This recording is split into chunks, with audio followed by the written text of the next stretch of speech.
Ladies and gentlemen, welcome to this week's webinar series.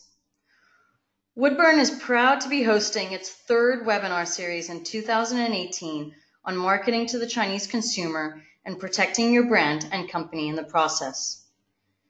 If you're planning to market to the Chinese consumer soon, or you've already begun this process, then this is really a series for you. And together with Emerging Communications, a full-service Anglo-Chinese digital marketing agency, Dominica and I are going to be able to provide you with as much information as we can to help you in your first phase of your China market entry, which is really to discover and build your brand locally. This webinar series is going to highlight the importance of protecting your brand before you have even set foot into the market, understanding who your target market is in China, how to create a viable and long-standing structure for your business so you can smoothly and flexibly expand your operations, and last but not least, learn and understand about the Chinese digital marketing world. But before we begin today's session, allow me to go through a couple of admin points. When you logged in to this webinar session, you should have seen which audio option was available to you, whether it was utilizing your computer audio or using a landline. Now, just be aware that if you are located in China, you may need to use a VPN to log into the webinar session. And, as is highlighted by Dominica throughout this presentation in the last couple of days, it's all related to the Great Firewall. So I am also currently on a VPN, and there may be some technical issues or sound issues along the way. Please do not leave the webinar. I will return as soon as possible to complete the session. Now, if you choose to go the route of using your phone or your mobile or landline, then this is what should have popped up onto your screen: a dial-in number, an access code, and an audio PIN. Just be aware that there are charges that will be charged to you for being on the session. So if you want to go the cheap route, it's always better to use your mic and speakers. In your control panel, you do have a questions section. Please don't shy away from adding any questions or comments into this section of your control panel. There will be a Q&A at the end of today's presentation. We will try to get as many questions as we can without bypassing the 1 hour mark. But please take this opportunity to ask absolutely anything that you like: questions, comments, instructions, critiques, whatever you like. Add it in there. And for sure, as I'm presenting today, I will be responding to you by the end of today with these answers. So again, please don't be shy. Now, just to test the system and to make sure that all of you are hearing me, because all of you are muted, it would be great if you could click on the raise your hand button in your control panel. That will at least allow me to see that you're listening in. If you could then re-click that button, the hand should then disappear. Great. A good portion of you are listening in to me. For those of you that have missed our last two webinar sessions or Woodburn's last webinar series, please do allow me to introduce who we are. Woodburn Accountants and Advisors is specialized in inbound investment into China and Hong Kong. We do all the fun stuff. We help establish, manage, and administer companies in China and Hong Kong to meet our clients' specific requirements, which can include anything from market entry advisory, cross-border investment advisory, tax optimization structures, and eventually corporate restructuring if you're a larger company on the ground. Our clients are all international companies who are all focused on inbound investment and expansion into the Asian region, with a specificity of going into either Hong Kong or China. And they range from all types of companies, from startup organizations all the way up to small, medium-sized companies, to multinationals, to publicly listed firms. With every presentation that I give, I always like to make a small disclaimer. The presentation today is a general view on how to create your marketing business model in China. And the whole purpose of today's presentation is to give you options. Ultimately, you do need to create your own strategy. And if you do want to contact me to get some free advice, please don't hesitate to do so. I'm hearing that there are some comments about not being able to hear me. If the sound does disappear, please again, do stay on the line. It just needs a couple of seconds to reboot and the sound will come back on. A little bit about myself. My name is Christina Kohler-Coluccia. I'm the head of business advisory at Woodburn Accountants and Advisors. Rather than give you a spiel of my bio, which everyone can kind of read off the screen, I tend to like in these intros to give people a bit of advice on what I've learned in 16 years of doing business in China. So in 16 years of doing business in China, I've learned a great deal, but probably the 3 key points that I've learned has been 1, patience. Going into a new market, going into a new culture, trying to understand that culture, it does require a lot of patience anyway to begin with. But in the Chinese market, the Chinese people, they know exactly how to play off of Westerners' lack of patience. And they use this a lot as a negotiation tactic. So one thing that I do want to emphasize is although that you are going into a market that is fast-paced, efficient, you just have to have patience. Things aren't always going to go the way that you want them to go to. The second aspect is having an eye on detail. And obviously this pertains to the business that I'm in, which is corporate services, but really it pertains to every single division within your organization. You need to have an eye on detail. You need to read things over and over again to make sure that you haven't missed or bypassed any critical point that's in writing. And obviously, the first and foremost thing that you have to do is translate all the documents in your own mother tongue so that you have the ability to read and understand what's set forth in front of you. And make sure you don't sign any documents until you've really read things 2-3 times so you have a full understanding and picture of what you're actually signing. The last issue, which, some of you might think that I joke about it, but the fact that you are in a fast-paced, efficient country where business moves quickly, changes occur extremely rapidly, there are always obstacles that are going to arise. I think nobody has ever had a soft landing in China. Nobody has ever had an easy negotiation. Nobody has ever had a partner where things go magically well. There's always something that pops up. There's always something wrong that pops up, to be more specific. There's always going to be some form of obstacle. And in the Western culture, it's extremely normal for people to look for someone to blame. You do that at home, you'll do that in the office. My philosophy is the following in China. Too much time is spent on blaming people. And what I tell clients who approach me saying they've hit a roadblock or they've hit an obstacle and, they're so upset with X, Y, or Z and they don't know if they can trust anymore. They don't know if they can value them, or I tell them to stop talking. The first thing we need to do, because now we've hit a roadblock, is find a solution. And for me, I find that is actually the beauty of China, is that there are always solutions. There are always loopholes in the systems that can be found so that you can continue on with your operation. Once you've found that solution, once you've found how to overcome that obstacle, okay, then use all your energy to find someone to blame. At that point, I don't mind. But spend your time to find a solution to that problem versus wasting your time. Now, unfortunately, Dominica could not join us today, so she won't be the moderator for today. She had a client commitment today. But I just, I don't want to introduce Dominica. She's going to be speaking tomorrow on the digital marketing concepts in China and the channels. But I do want to emphasize how Dominica and I came together, because we're in polar opposite industries and sectors. Her firm is a marketing and branding agency specialized in the Chinese market. I'm a corporate service provider in China. So you might find this a bit strange how we actually got connected. Dominica and I got connected primarily from the fact that I get a lot of clients who approach me at the point of having already started marketing and branding in China without having actually registered their trademarks. And vice versa, Dominica gets a lot of clients who approach her who want to do things more extensively or push through their marketing initiatives in China, but require substance on the ground to be able to do that.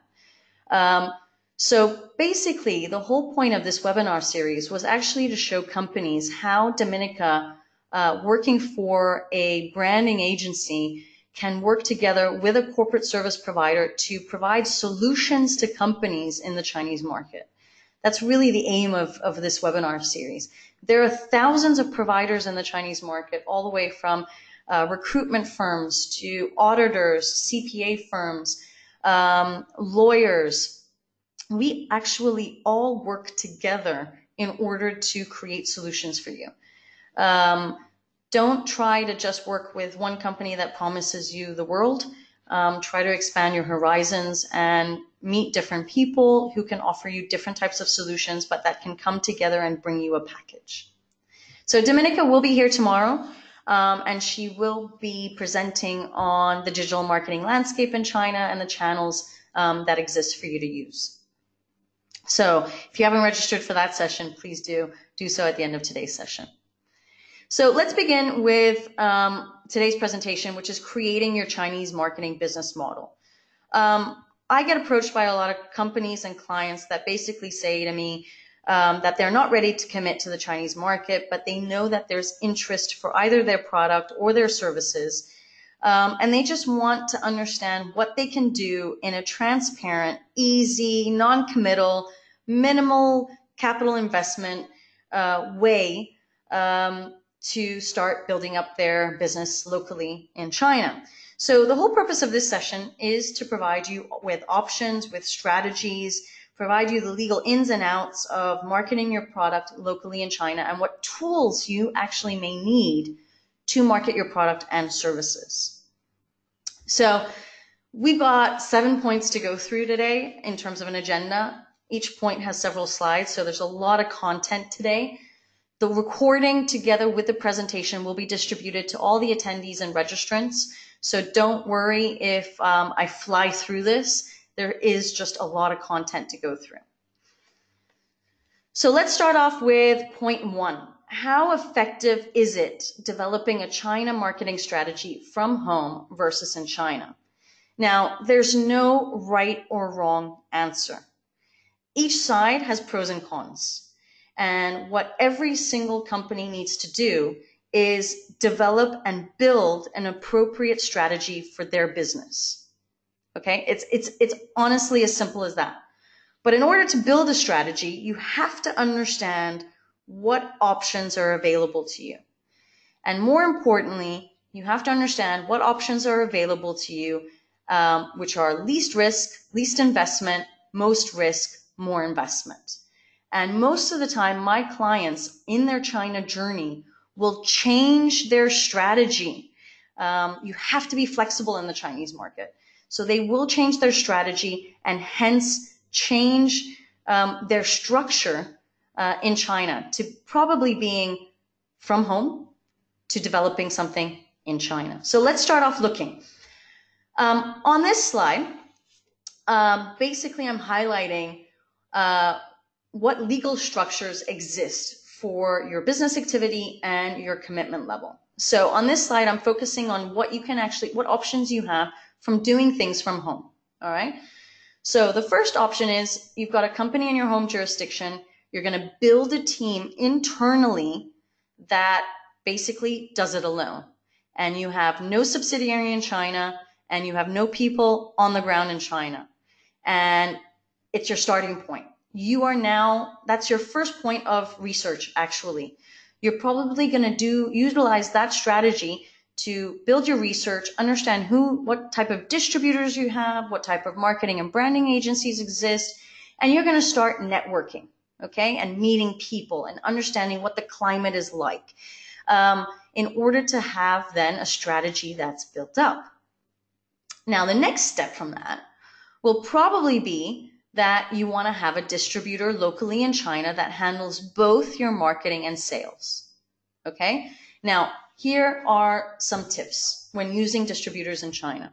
First tip, don't put all your eggs in one basket. Definitely don't sign exclusivity agreements. It is impossible, unless it's an extremely large distributor, it is almost impossible for one distributor to be able to attack the entire Chinese market. You've got to imagine that China is a patchwork of cultures, religions, dialects, and as Dominica highlighted in yesterday's presentation, you need to, in your research, have pinpointed who your target market is and pinpointed it to the point where you know age level, sex, location in China, etc., etc. And that's when you should actually be choosing your distributors and understanding where should your distributor actually be located. Don't give exclusivity. I've just seen way too many companies make mistakes in that way and not be able to exit those agreements. Now, before you sign any agreement with a distributor, going back to the first presentation we had, register your brand, register your trademark. Don't give that opportunity to your distributor to do it on your behalf so that he then owns it. Okay? Protect yourself. In each of these stages, you've always got to have in the back of your mind, don't trust, I need to protect myself. And I need to have the ultimate amount of control in my hands. Okay? As is humanly possible in order to build and promote my business. So on the distributor side, I have no issues with people using distributors. I think it's a great way to start marketing into the market, but have control and make sure you protect yourself. And make sure you have lawyers read these agreements. Lawyers in China have the experience to be able to negotiate these type of agreements and also save you.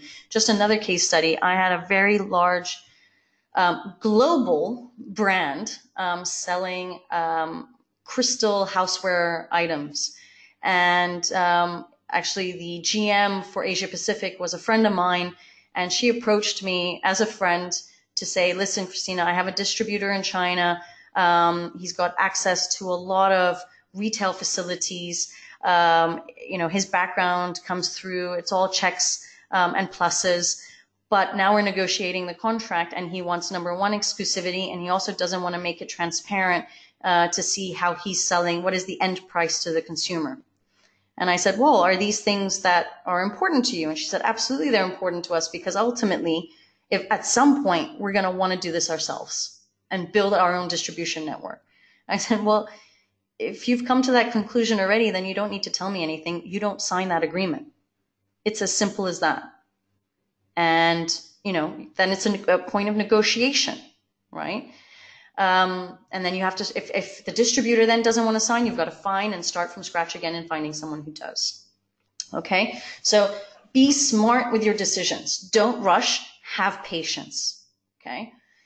Now, the other step, because usually I always get clients who want to sell first versus clients who actually want to market and brand first. Dominica probably has it the reverse. She has clients who come to her first saying, we want to market and brand our products and services. So that's why I've listed here outsourcing to a marketing and branding agency to handle your marketing and your sales needs. Now, why I mentioned sales needs through a branding agency, I say that because a lot of the branding agencies can help you to formulate WeChat accounts or WeChat shops and manage them. And they can also help you to set up e-commerce sites, e-commerce shops within platforms and manage them as well. Marketing and branding agencies on many occasions do this. So they can help you with both your marketing, your PR, as well as your online sales functions, okay? Marketing and branding agencies, I'm going to say exactly the same as distributors. Be aware of who you're working with, okay? Do your due diligence. Vet the providers. Meet the providers. Don't rely on just email and phone communications. Now, the next two steps are, for me, quite frankly, the most lucrative, and I'll explain why. Hiring an individual from your home jurisdiction, so somebody who's worked in your company before, to be placed on the ground in China. Now, what this person can do is, one, research. And they can research probably more effectively because they're on the ground. Meaning, they can go to the shops, they can get a feel of the consumers. Just by walking around a city, you have an understanding of the atmosphere. They will have an understanding of the importance of WeChat, of Alipay, having someone on the ground that physically does your research, physically meets and vets distributors, physically meets and vets marketing and branding agencies is absolutely critical. Now, you can pay a market research company to do research for you, but then you will probably have to read a 100 to 200 page report, which, I mean, if it was me, I just wouldn't read it. I'd read the executive summary and that's about it. Versus hiring someone who will be on the ground, who can report to you whenever you want them to report to you. They're readily available at the point in time you need information to do all of that work. I think there's nothing better than having somebody on the ground. Now, the pros to this. You cannot send a foreigner to China without having them have a work permit or residence visa. You can send someone obviously on a tourist visa, but there's a limited amount of time that they can spend then in that country. You need to be aware of this. You also cannot send a Westerner just like that on a freelance agreement over there because of the visa issue. Now, what a lot of companies do in order to get this research done is they have a feeling that they want to hire someone who's a local. I think that's a great idea versus hiring a Westerner. I think hiring a local who can speak the language, really talk to the consumers, investigate, the country, the city, the patchwork of different jurisdictions within the country. It's amazing. Now, the biggest mistake that I've seen, and everyone does it when they take this method, is that they hire someone without signing anything. Basically, there's emails that go back and forth. And that's it. And this person is then residing, I mean, obviously he's residing in China, he's mainland Chinese, but there's no contract, there's no agreement, and there's just an amount that gets remitted from the home country to their personal bank account. You are not protecting yourself by doing that. You're not protecting yourself in your home jurisdiction, and you're not protecting yourself in China. Worst case scenario, you let this guy go. He loses face, which is a big thing in China. He will go to the labor arbitration and denounce you and say that you have actually hired someone illegally because there's no contract in place. At a minimum, you should be signing a type of freelance agreement, which is considered a gray area in China. It's not something I would highly recommend, but at a minimum, sign a freelance agreement that protects you, protects your company in your home country with this employee. And it highlights how much you're paying them. It highlights what their responsibilities are, okay? Now, if you do sign this freelance agreement, here's just a small tip. Make sure within this agreement you state that this individual is responsible for all of their tax liabilities and social insurance liabilities. So that, again, nothing ever falls back on you. Now, if you do want to do it a perfect way, the perfect way would be hiring this individual via a local agent, a corporate service provider. A lot of chambers and associations offer this service as well, where they are hired through this local agent properly, legally, and they're placed on the ground. And they can work from home, or they work from a business center, or they work even from the service provider, the local agent's office. Completely up to you. But that is the most protected you will be in doing this solution. So you have options. You can do it from your home jurisdiction with people on the ground in your home jurisdiction, traveling once in a blue moon to do the research. You can hire a distributor. You can hire an agency. You can hire an individual. And if you hire an individual, do that via your local agent. Now it comes to what can you do in the Chinese market. So these are all kind of, if you see that where I'm going with this, I'm basically showing you that risk level goes up and commitment goes up, right? Because now with having an individual on the ground in China, you are kind of committed to the market because you have someone on the ground. That does not mean to say that you're going to move up to the next level. It could be that from this person's research, it shows that the market is just not ready for your product yet or your service yet, and you need to wait, okay? I've had clients who've taken that method and who've actually exited the market, and they've said the market isn't mature enough, or the cost that we're spending on this individual is too high that we'll just do it from home. So I'm showing you the stages, okay? And you've got to be flexible. You've got to either move back to using just distributors or doing things from home, or move forward. And if you move forward from that step, you're actually physically going to incorporate some form of structure in the Chinese market. And I've basically listed here all the various types of structures that exist. A representative office, which is just a liaison office. The only thing it really does for you is hire people. You have then the options of setting up a limited liability company in the form of a WFI, FICE, DOE, or joint venture. Now, the WFI and the FICE, they're identical. The only thing that is different is the business scope of those structures, but they are limited liability companies, meaning that your company will be transactional. Domestically owned enterprises, you might be surprised why I've added that in here. Why would I have added a company that is owned by a local Chinese? Well, I have clients who rush things, who have absolutely zero level of patience, and who say it's going to be faster if we open up a domestically owned company than if we open up a foreign invested company. So this individual who I've hired, I've asked him to open up his own company so that we can start transacting. Fabulous. I think you can all imagine now worst case scenarios of what can potentially happen. One, this individual has complete ownership of this company. You will probably have this company register trademarks, register domain names, register ICP licenses, which are all in the control of this individual, this employee. All right, not in your control. And this is where it comes to the matter of control and having patience and doing things right. And last but not least, there's the joint venture option, which a lot of companies, if they've developed very good and fruitful relationships with their joint venture partners, might then, with their distributors or their marketing agencies, might formulate then joint ventures with them in China in order to just cooperate and collaborate for a longer period of time. If you do the joint venture route, quite frankly, I don't see any issues with it. I think, a joint venture is a type of marriage. You're legally binded. You just have to have very good exit strategies in place if you want to divorce. And again, you should have lawyers in place that help you with that. So in choosing all of these different types of structures that ultimately fit your business activity and fit your commitment level, the key aspect that you need to realize is 1, liability, 2, flexibility, and 3, marketability.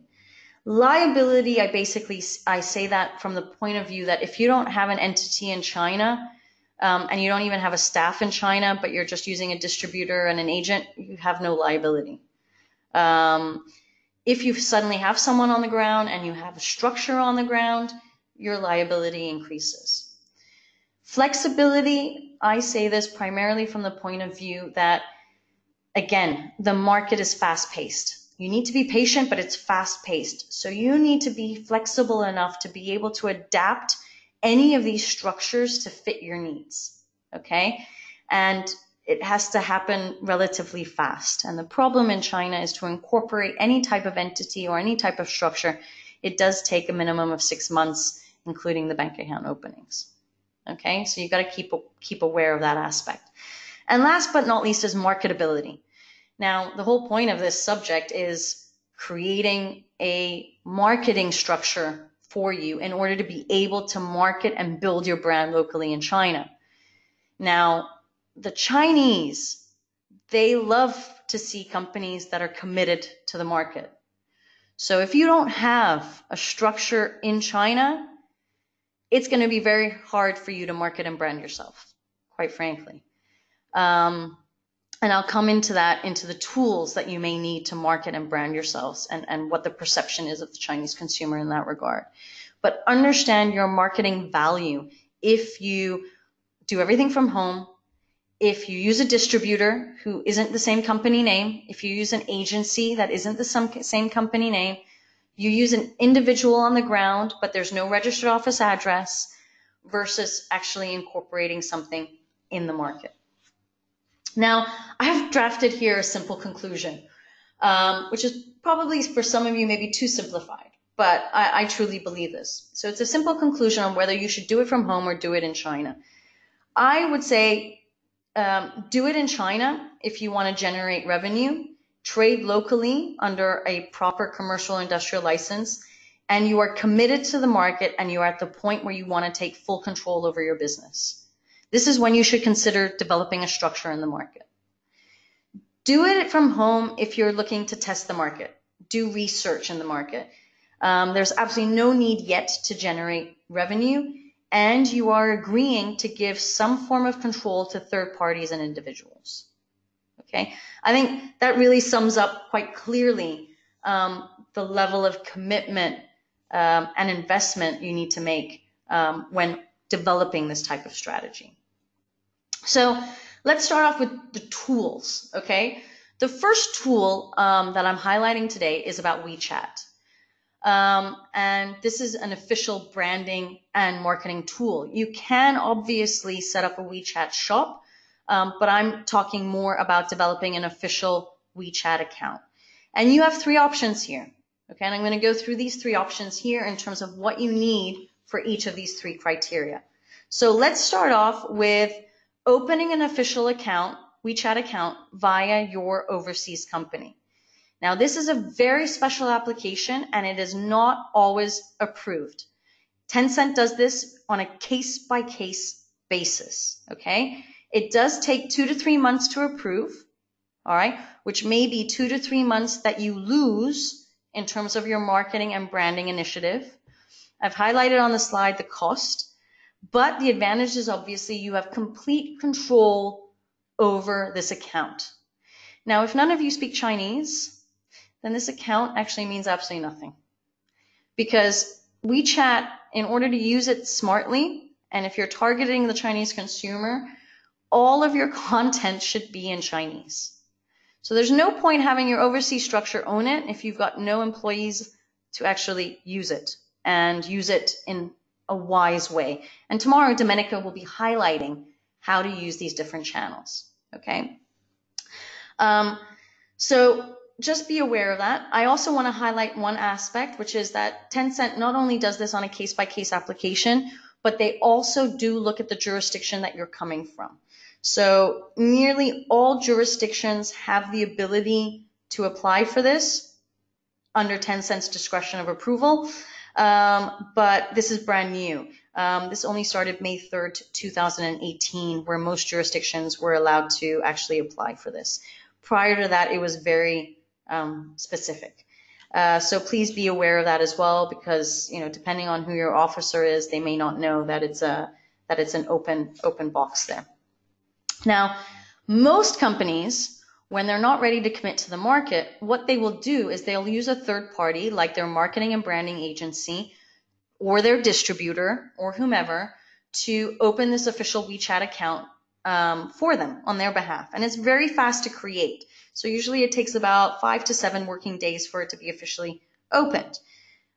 The con in all of this, the disadvantage in all of this, is that obviously the ownership of such an account belongs to the third party.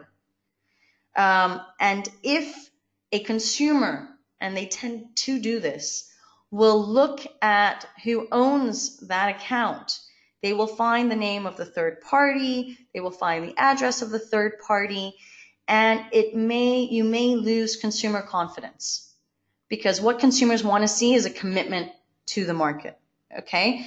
Another aspect, which is a disadvantage, is that the third party will not be able to run any type of WeChat advertising through this account, primarily because WeChat advertising can only be done by one main account, and they'll probably use that for their own account. So you also need to be aware of that aspect.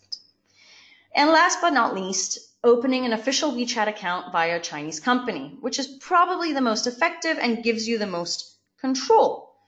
WeChat official accounts really are an essential part of any marketing strategy of companies that want to go into the Chinese market. They're used anywhere from product packaging to online campaigns, etc. So you have to weigh out the cons, whether if you want to have control over your official WeChat account, whether you want to monitor and control the content that's being spread over that account, whether you want to do WeChat advertising via that account. then you will need to establish an entity in China to have that full control. And one of the items you have to show is the business license of the Chinese company. So please be aware of that. So that's WeChat. Now let's move on to the Chinese domain name. And this is again a tool that you will probably need to market to the Chinese consumer. And by Chinese domain name, I mean any domain name that is a .cn. Okay? So just to give you a little bit of background, how the Chinese domain names are registered, who's in charge of that, I've listed that here because not everybody knows these details. It is the CNNIC that is responsible for all of the domain name registrations, and they're in charge of the registrars. Approval for the registrars has to go through them. The CNNIC is managed by the Ministry of Information Industry. Okay, and this is all headquartered out of Beijing. Now, a Chinese domain name, it is a distinct online identifier representing the registrant's value and orientation in China. It is a marketing tool for consumers to find your name, find your products, find your services. Now, a foreign company that has set up its business network in China, for example, a branch company, a representative office, a joint venture, whatever, or is planning to expand soon into China, may deem a Chinese domain name containing the company's brand name or relevant keywords as an important way to enhance its corporate image and succeed in the market. Now, how do you register a Chinese domain name? So there are more than 60 registrars that have been approved by the CNNIC, and that approve then the .cn domain names. Okay. Now, the CNNIC, just to clarify, has 60 registrars that are not just based in China, but are also based overseas. So it would be important to understand if your overseas registrar has the capability to register Chinese domain names so that you don't have to use so many different providers for this. You can just ask and see whether they have the license to register your Chinese domain name. Basically what happens is you can do this online like any other domain name. You can go online, register a .cn, payment can all be done online, but, and this is an important note to make, is that approval has to be made by the CNNIC for the domain. So you can't activate that domain name until the CNNIC has given its final approval, okay, which is slightly different than other jurisdictions. Now, I just want to highlight one thing in order to connect a little bit about, from the first day presentation, which was saving your brand, saving your trademark. Saving your trademark in China has absolutely nothing to do with saving your Chinese domain name. Okay, it's two separate divisions, two separate departments. You protect your trademark with the Trademark Office of China, the CTMO. You protect your Chinese domain name with the CNNIC. Okay, so please keep that in mind because we will turn to that in the upcoming slides about protecting your domain name. Now, how to register your domain name. I've listed here basically the documents needed if you are a company outside China, a company located inside China, or an individual located outside of China. Basically, I've highlighted the documents that are shown there. But as I mentioned, you can do everything online with your approved registrar. It's just that the CNNIC will verify all the documentation and will give approval. It generally takes about 15 working days to get approval. Okay, so just keep that all in mind. Now, I've highlighted here what I consider to be a really important aspect, which is save your brand, which doesn't only mean save your trademark, but also means register your Chinese domain name if you feel a Chinese domain name fits into your marketing strategy. Okay, the principle is the same as the trademark. It's a first to file principle. So there are domain hijackers and domain squatters in China. Okay, So this leads me on to the next slide, which is save your brand for the domain name scam. So if any of you have been doing business in China, I've been doing it for 16 years, and I have received personally from my own organizations probably around 30 to 40 emails that all look like this. Okay? Basically, you will receive this email, which is kind of a threat saying that you need to register your Chinese domain name in China. Now, for Woodburn, Chinese consumers aren't my target market. So a .cn domain name doesn't make sense for me. It's not in my marketing strategy. So I'm not going to register one. And I'm okay with that. And once I get these emails, I don't even respond. But if you find that you do need and do want a Chinese domain name, then please register it tomorrow. As I mentioned, can be done tomorrow. And it's inexpensive and it can be approved within 15 working days. And it then belongs to you. It doesn't mean that you actually have to set up a website straight away. It's just that you own the domain name. Now, if you do get these emails, my suggestion is don't respond, don't touch them. But obviously, what should you do? The first is understand whether you need the domain name or not. Is it important for you? Okay. If it is important for you, register it immediately. If you find out, like you're doing it tomorrow, you want to register your domain name. If you find out tomorrow that somebody has already taken it, then you need to understand what you want to do. The first option is let the domain name go and think about then rebranding and remarketing. A little bit like your trademark registration. If someone has taken it, you have exactly the same options. You can let it go, you can fight it, or you can pursue legal action. Okay? But I just want everyone to remember, and this goes with the first day of presentation, and it goes with today. Preemption is your best and least expensive form of protection. Preemption by registration. Okay? It's inexpensive to register your trademark. It's inexpensive to register your domain name. These are all tools that you need for marketing later on. So please pay attention to that. Now, you've got a domain name, right? Or you have a website. Now, the biggest question that comes into play is, should my website be hosted inside China or should my website be hosted outside of China? And again, I don't think there is a right or wrong answer here. It really comes down to your level of commitment in the market and what you want to get out of the market, okay? And how much money do you actually want to spend in the market? So let's look at having a website outside of China. So the beauty of this is you don't have to do anything. There are no specific licenses.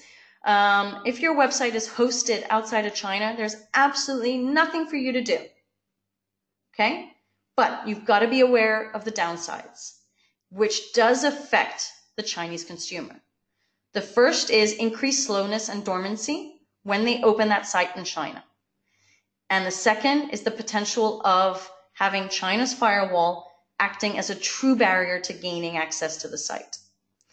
Now, if all of you are not really familiar with China's firewall, I always tease and call it China's Great Firewall. It is basically supposed to be centered on blocking any undesirable local or foreign website. However, the standards for blocking these sites are not transparent, and some sites may be readily available one day and completely shut down the next day. Okay? Obviously, any content that is sensitive, that is politically oriented or socially sensitive, it's logical. They will completely block you. The other aspect, obviously, is if it's at any peak time, peak political time, they will also block it. There are tendencies to do that.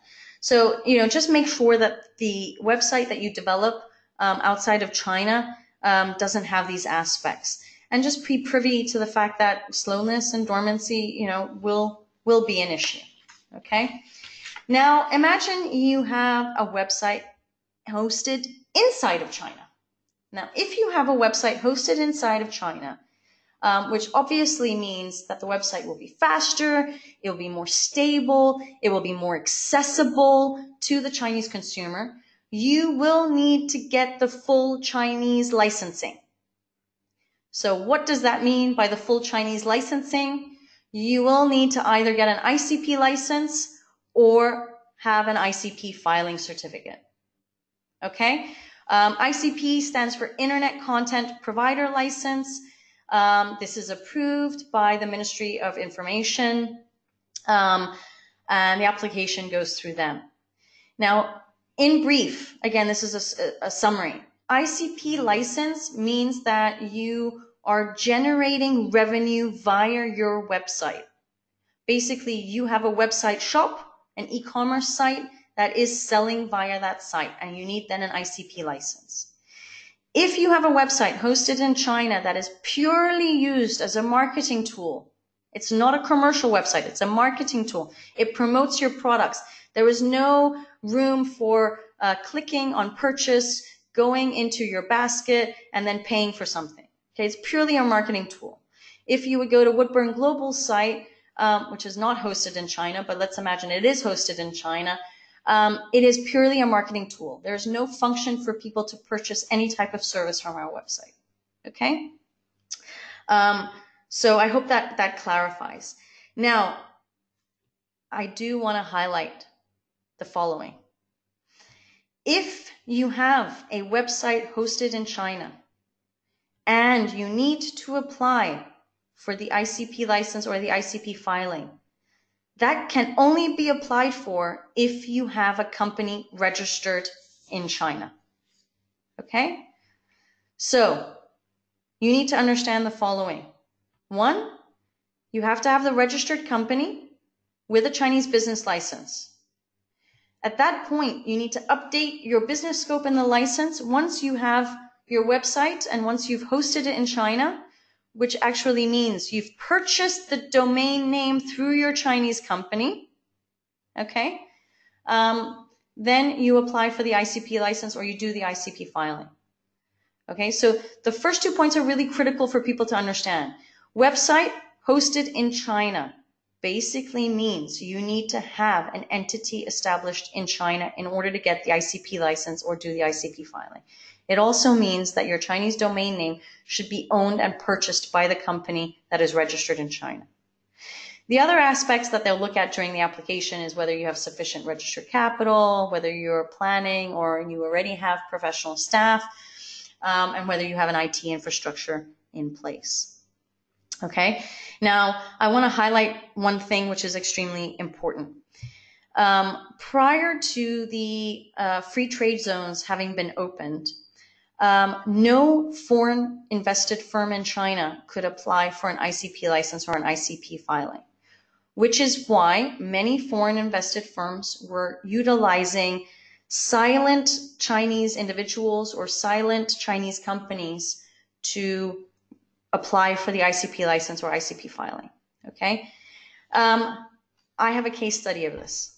I have a very reputable American e-commerce company that is one of the largest, one of the largest platforms in China outside of Tmall, Taobao. They are the largest foreign invested platform in China, but they don't own the ICP license. They have a Chinese domain name that was registered by the cousin of an employee in the US. That cousin registered the domain name and also then did the filing for the ICP license. It's come to the point where this company then incorporated a structure in China because they realized that they actually needed professional staff. They needed to have an IT infrastructure. They needed to start thinking about developing a fulfillment center locally in China. It got to that point in their China journey where they had to consider that. So they incorporated a company in Shanghai. And it got to the point where they decided they wanted to take control of the ICP license and purchase it off this cousin who refused. And he has every right in terms of refusing because he owns it. He owns the domain and he owns the license. Then it comes into legal negotiations. How much is he willing to sell it for? And at that point, you've got to understand, do you even have the budget to then purchase it from him? Or do you want to keep the same situation flowing? Ultimately, you've got to understand what this cousin, so to speak, wants. So these types of structures were extremely popular back in the day, and a lot of companies still use them. But it is important to note that if you incorporate your company within the free trade zone, in the free trade zone, all foreign invested companies have the ability to apply for the ICP licenses themselves. And this came into fruition, I believe, at the end of 2016, early 2017. So be aware of that. Okay, it will be a lengthy application process, but you will have complete control over your license. All right.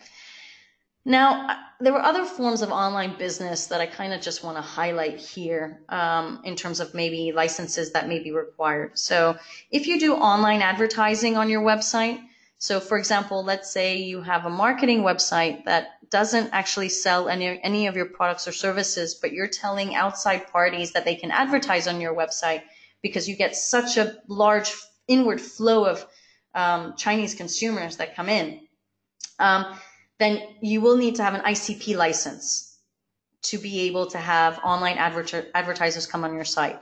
The ICP filing will not suffice, okay? Then obviously online shops for websites that sell its own products. In the past and still today, on some occasions I've seen a value-added telecommunications license may be required, plus then the ICP license. Okay, so please be aware of that. And that's the same that goes on for online shops that sell third-party products. You may also need a value-added telecommunications license as well. So we've gone through setting up a WeChat account. We've gone through registering your domain name. We've gone through having a website, either hosted in or outside of China. Now, the last tool that you may need is working with an e-commerce platform, because you may have gone through your marketing journey and your branding journey, and now people actually want to buy your product or your service, right? So what options are available to you? Now, there are a tremendous amount of different e-commerce platforms out there. I'll highlight them on the next slide. You need to research which platform suits and fits your needs. Okay, it does not make sense to utilize all of them. Number one, it's extremely expensive. And number two, it's not a matter of just registering and opening a shop. You actually have to work at marketing that online shop. Okay. I wanted to use the example of Tmall, primarily because, as this slide highlights, you have Tmall China and you have Tmall Global, which is actually based out of Hong Kong. Tmall Global requires you to have a Chinese legal entity if you want to have a shop on that platform. It requires you to have a corporate bank account in China as well. It also requires you to have registered your trademark in China. You need to have warehousing in China, shipment and delivery within China. Now, for a lot of companies that are in that early stage of marketing and branding, but they feel that sales is going to pick up and they want to start testing the sales aspect, they may want to choose using Tmall Global, that's based out of Hong Kong, where your overseas company can actually be the legal entity that's registered under Tmall Global. You don't need to have a bank account in Hong Kong. You can use your bank account wherever you are located, US, UK, Germany, Sweden, wherever you might be located. Trademark is anyway registered in your home country. Warehousing is outside of China, and orders shipped go from overseas directly to the Chinese consumers. Okay? Now,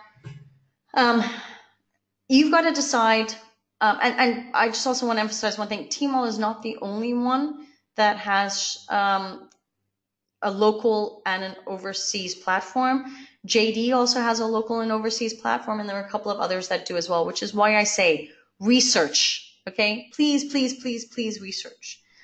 I'm not going to go through the details of actually how to open this. This is not my job description. This will be something that Dominica goes into probably in tomorrow's session.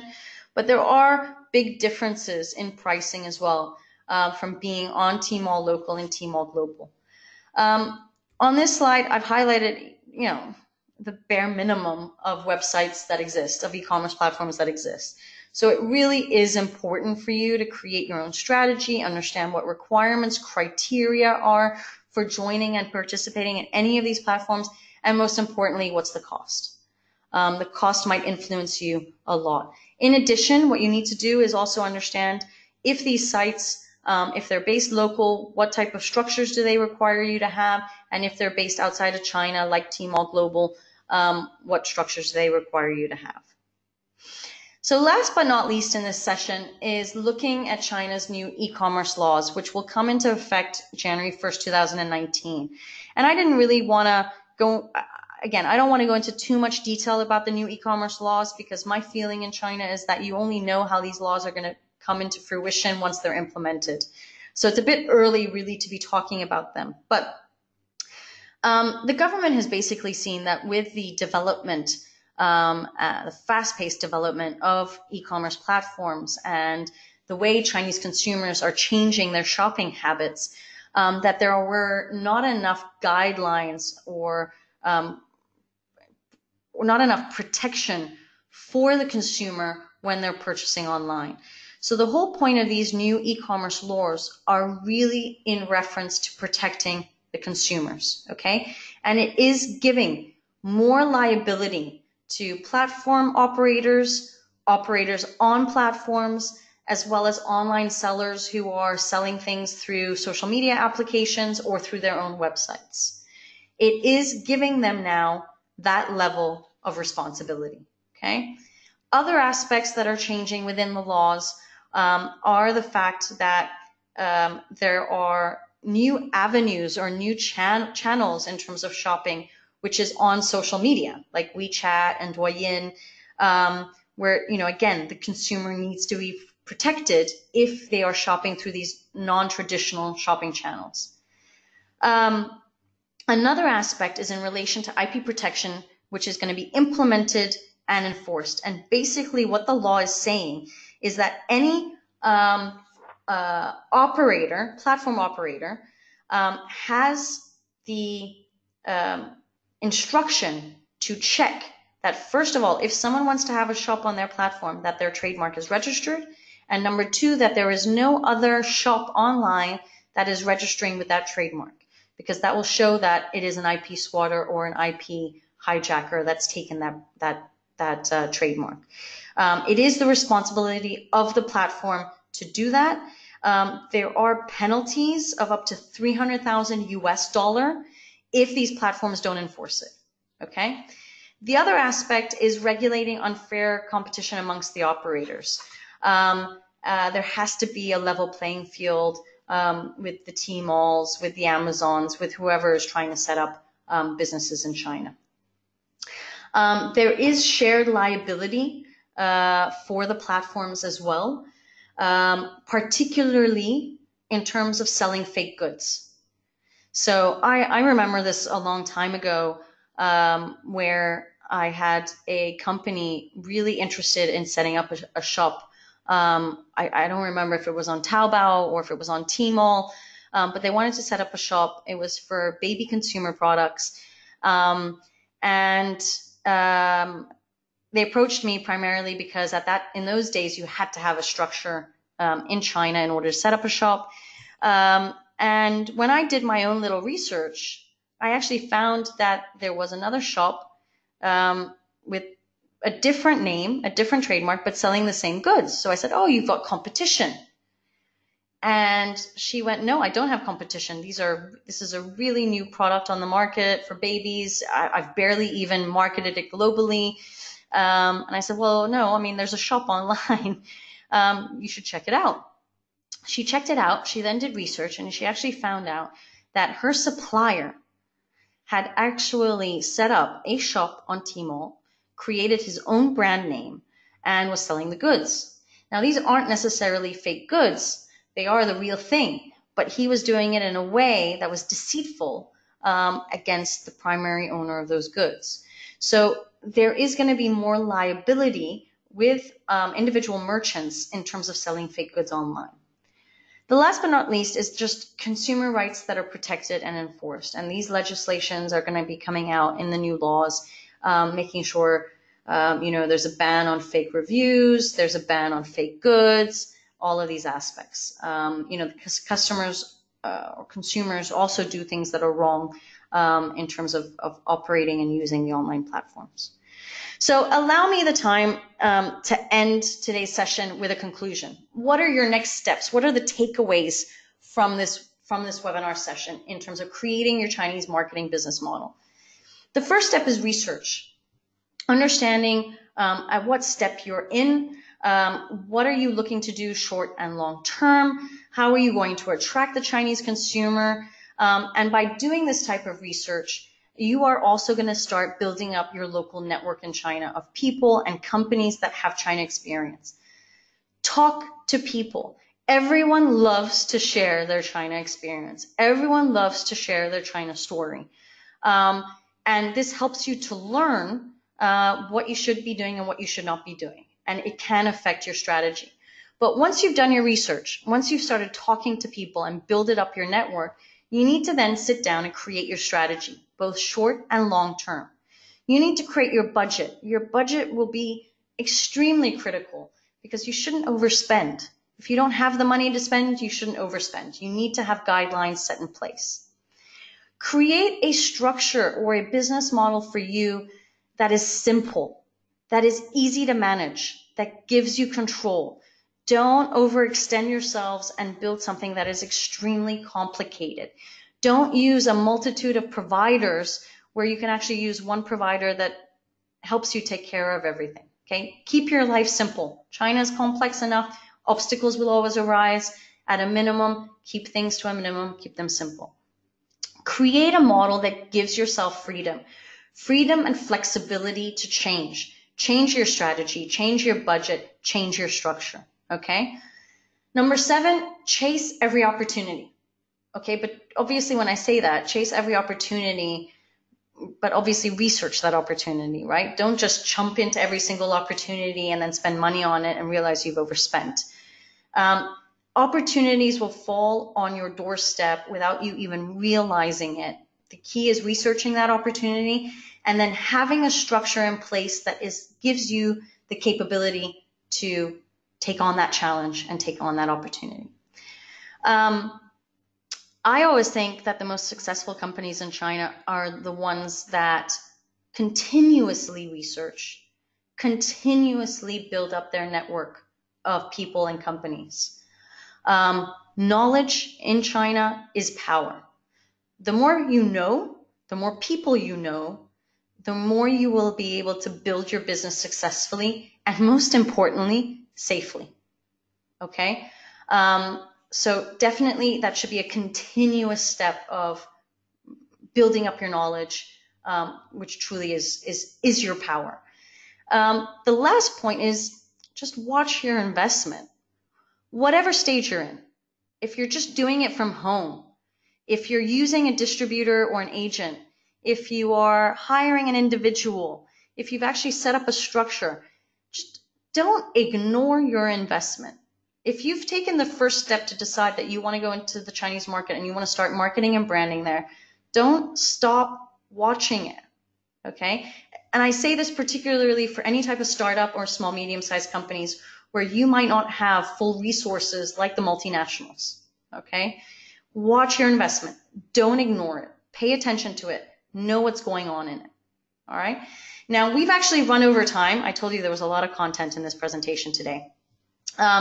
So I want to thank everyone for attending. If you would like to have a free consultation about me helping you to develop your strategy plan for building up a business model, then don't hesitate to reach out to me. I've seen a couple of questions come in, and I think they might sum up quite nicely the topic for today. So if you do have time for these 2 questions, please stay on the line. For anybody else that's asked questions, I will get to you within today. So I appreciate your patience on that. So the first question is, in your opinion, what are the most common entry steps for companies? And what I mean by that is, what are the clever ones? So for me, I think if you really want to research the market and build up the network, your first step should actually be having an individual on the ground who does the market research, hiring this individual via a local agent so that you are protected in terms of the employment laws, and having this guy on the ground who does the research, meets the people, vets the companies, and starts building and marketing your brand. I think once you then have a clearer picture of what the market is like, then think about incorporating a structure in China so that you have control over all the tools that I mentioned today that will help you to build and market your brand. Whether it's a WeChat account, a website, a domain name, a website, or starting to use the e-commerce platforms. Obviously, once you have this individual on the ground, he could very well say, let's use distributors or let's use marketing agencies. By all means do. They will help you in developing your tools, but they are helping you develop the tools. They're not owning those tools. That's what I want to emphasize. The next point I think is really actually quite critical and very fair to say. This person says, I do a lot of research online about what needs to get done in China and what I need in terms of getting licenses, getting tools, but I'm always getting differing information. And even today, I'm hearing differing information from what I've heard and what I've heard from different people. And it's just really frustrating and confusing. What information can I rely on? That's a very smart question, especially if I'm emphasizing continuously about doing research. And Dominica also emphasized it yesterday about finding who your consumer is. Obviously, you can start off with doing online research, and online you will have so much information, and you will have information that differs from one to the other. Probably what you heard today will also differ from what your research has shown. Very simply, this is something that you will just have to get used to. And this is, again, why I talk about having patience and having an eye on detail. The laws in China are not black and white. So when a regulation comes out, you will only know the truth behind that regulation once it's been implemented.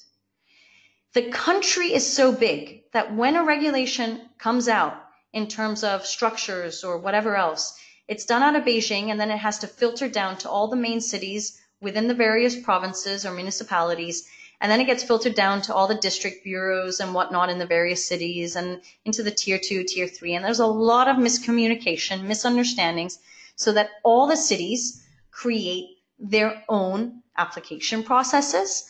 They create their own regulations, which may differ from city to city.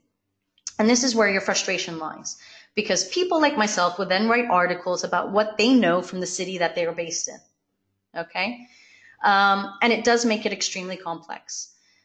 This is why, if you want information about licenses, about what documents are required, about any of these things, face-to-face interviews with government officers will give you the most accurate information. It does not mean it will be completely 100% accurate, because even different officers within different bureaus will have their own way of doing things. I laugh, but I agree with you. It's frustrating. It is confusing. And it may even deter your board of directors from investing into a marketing plan for the Chinese market because of this. I completely understand that. You just have to read as much information as you can. My recommendation is don't read articles that are older than a year from the point that you're researching them. So if we're talking about today's the 17th of November, 2018, don't read anything that is older than October 2017 and before. There's no need, because regulations have been, changing consistently. When you read things, try and verify it with online government sites. Those are not always updated, but they are in English, and you can also find information through those online government sites. So, for example, the Trademark Bureau has their own English site. Domain registrars have English capabilities as well. You can find out a lot of information about WeChat accounts as well online that's in English. So just try and look that up, okay? You are not going to have something that is 100% accurate, which is, again, why I say obstacles will always fall on your doorstep. And the key then is being flexible enough and adapting to what is then required. And don't look for people to blame. There's no need to blame. I mean, just information in China, accurate information in China is very difficult to find. I'm going to leave that there because I really have bypassed the hour. I just want to highlight again for any of you that are in the UK, both Dominica and I are organizing a roundtable event on Tuesday, the 30th of October in their central London office during lunch hour to basically do a follow-up of the 4 sessions within this webinar series, answer anybody's questions. It will be kind of a sharing gathering, troubleshooting gathering, where people can also share their stories and make comments. We would love for it to be as interactive as possible. If you want to sign up and join us for this roundtable event, the email address is jenny@emergingcomms.com.